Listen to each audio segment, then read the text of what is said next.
Bonjour les amis, aujourd'hui je vais vous apprendre à faire sello, une spécialité marocaine qu'on présente pour les baptêmes, pour le ramadan, pour toutes les grandes fêtes. Donc suivez bien vraiment ma recette de A à Z, c'est vraiment détaillé de A à Z. Je suis sûre qu'à la fin vous saurez le faire exactement le même et il est plein d'énergie. Une cuillère suffit à être en forme toute la journée. Donc si vous avez aimé cette recette, n'oubliez pas de liker, de partager et de vous abonner. À bientôt. Alors pour la recette, il me faut 500 g de farine que je vais torréfier. Je vais vous montrer comment on fait. J'ai besoin d'un bol de miel.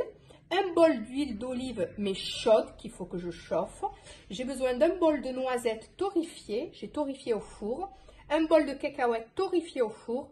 Un bol d'amandes torréfiées au four. Tout ça, vous pouvez le faire aussi dans une poêle ou avec de l'huile. Ça, c'est comme vous voulez. Et j'ai un bol de graines de sésame que j'ai torréfié aussi au four. J'ai 3 cuillères à soupe de graines de lin que j'ai torréfiées au four.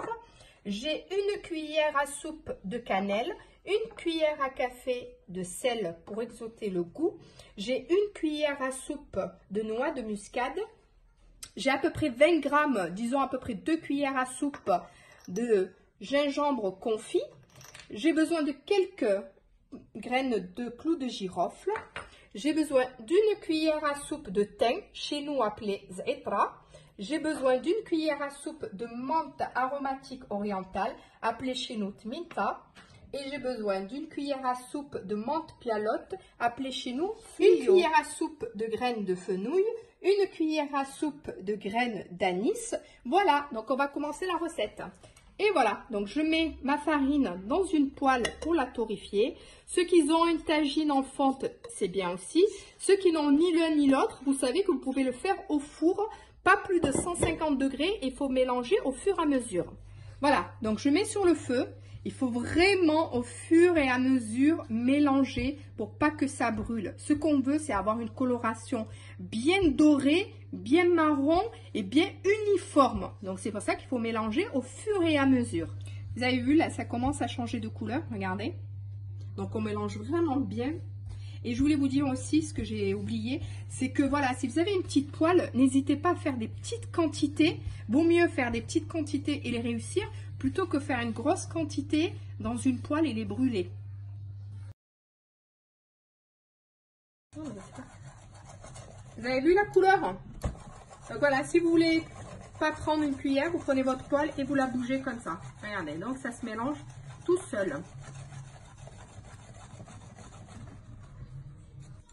N'hésitez pas à la passer au chinois, comme ça vous aurez vraiment une fine pellicule. Je vais vous montrer.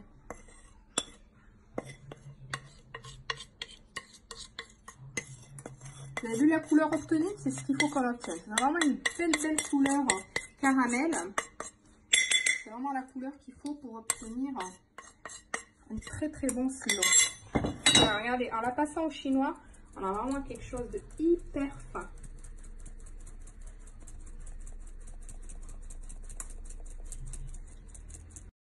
Alors, je prends une petite poêle comme ça, juste pour torréfier toutes mes herbes aromatiques, pour vraiment exalter leur goût. J'ai mis juste un petit peu, question de les mettre en 5 petites minutes. Voilà. Avant de les mixer. Voilà, je vais vraiment les torréfier 5 petites minutes. Pas plus, c'est vraiment pour qu'elles diffusent leurs odeurs. Et puis on revient juste après pour vous montrer, pour le mixer. Alors je mets dans mon robot toutes les graines et les herbes aromatiques torréfiées à mixer. Une fois obtenue cette texture là, je rajoute ma noix de muscade, comme ça elle se mélange avec ma cannelle,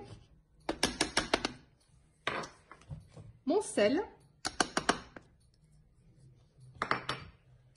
et je redonne un petit coup de mixer. N'hésite pas à le passer au chinois aussi, pour vraiment avoir cette petite poudre fine.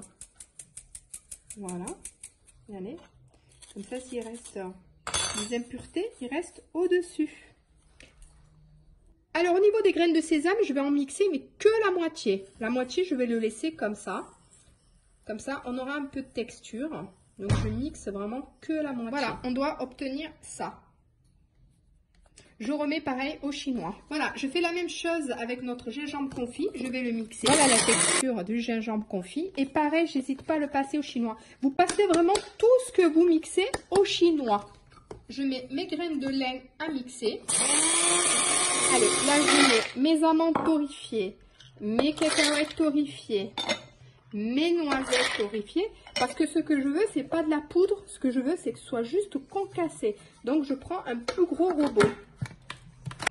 Voilà ce que ça donne. C'est vraiment juste concassé. Alors là, vraiment dommage que vous soyez pas là avec moi. Parce que alors les odeurs de ces fruits secs torréfiés, avec cette farine torréfiée et toutes les herbes aromatiques, sans oublier toutes les graines, ça sent super bon. Voilà, donc j'ai mélangé tous mes fruits secs. Alors là, je mélange vraiment le tout avec ma farine torréfiée. Voilà, alors je vais finir mon mélange avec du miel. Dans le slow traditionnel, on met du sucre glace. Mais moi, franchement, avec toutes les bonnes choses qu'on a mis dedans, je trouve que c'est dommage d'ajouter du sucre glace. C'est tellement plus agréable de continuer avec du miel pour avoir vraiment quelque chose de super bon et de bien énergétique. Une fois bien mélangé notre miel, on ajoute l'huile d'olive. Et comme j'ai dit, de l'huile d'olive chaude, pas froide.